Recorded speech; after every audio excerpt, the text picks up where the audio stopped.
ગુજરાત ગૌરવ દિવસની રાજ્યકક્ષાની ઉજવણી 2026 સુરત હવાઈ જંકશન ખાતે રાજ્યપાલ આચાર્ય દેવવ્રત અને મુખ્યમંત્રી શ્રી ભૂપેન્દ્ર પટેલની હાજરીમાં ભવ્ય પોલીસ પરેડનું આયોજન। રાજ્યપાલે સલામી લીધા બાદ પરેડને લીલી ઝંડી આપી। ગુજરાતની વિકાસ યાત્રા અને બહાદુર પોલીસ કર્મચારીઓ દ્વારા રોમાંચક મોટરસાયકલ સ્ટન્ટ્સ દર્શાવતી આકર્ષક ઝાંખીઓએ દિલ જીતી લીધા હતા। વિશ્વ ધરોહરના ગરબા અને આદિવાસી નૃત્ય પ્રદર્શને પ્રેક્ષકોને મંત્રમુગ્ધ દીધા। ગુજરાતના સાંસ્કૃતિક ગૌરવને દર્શાવ્યું। જય જય ગરવી ગુજરાત અને ભારત માતા કી જયના નારાઓ સુરતને દેશભક્તિના ઉત્સાહમાં ડૂબાડી દીધા। મુખ્યમંત્રી શ્રી ભૂપેન્દ્ર પટેલની હાજરીમાં 1 મેના રોજ સુરતમાં રાજ્યકક્ષાએ 66મો ગુજરાત ગૌરવ દિવસ ઉજવવામાં આવ્યો। આ પ્રસંગને નિમિત્તે રાજ્યપાલ આચાર્ય દેવવ્રતે વાયના વિવિધ પ્લાટૂન અને ઝાંખીઓ સાથે ભવ્ય પરેડને લીલી ઝંડી આપી। સલામી લીધા પછી જંકશનથી લાલભાઈ કોન્ટ્રાક્ટર સ્ટેડિયમ સુધી કેન્દ્રીય જળશક્તિ મંત્રી શ્રી સી.આર. પાટીલ અને નાયબ મુખ્યમંત્રી શ્રી હર્ષ સંઘવી પણ હાજર રહ્યા હતા।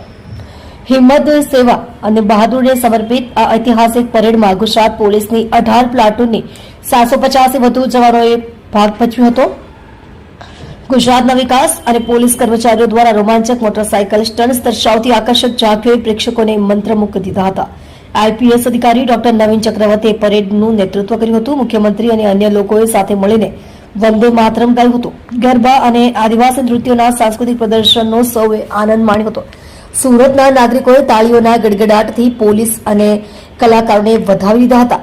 ગાયક ભાવિન શાસ્ત્રી અને તેમના બેન્ડે જય જય ગરવી ગુજરાત અને ભારત માતા કી જય સહિતના દેશભક્તિના ગીતો સાથે સાંજને વધુ મજેદાર બનાવી હતી। જિલ્લા વહીવટીતંત્ર દ્વારા આયોજિત ભવ્ય પરેડ જોવા માટે મોટી સંખ્યામાં લોકો ઉમટી પડ્યા હતા।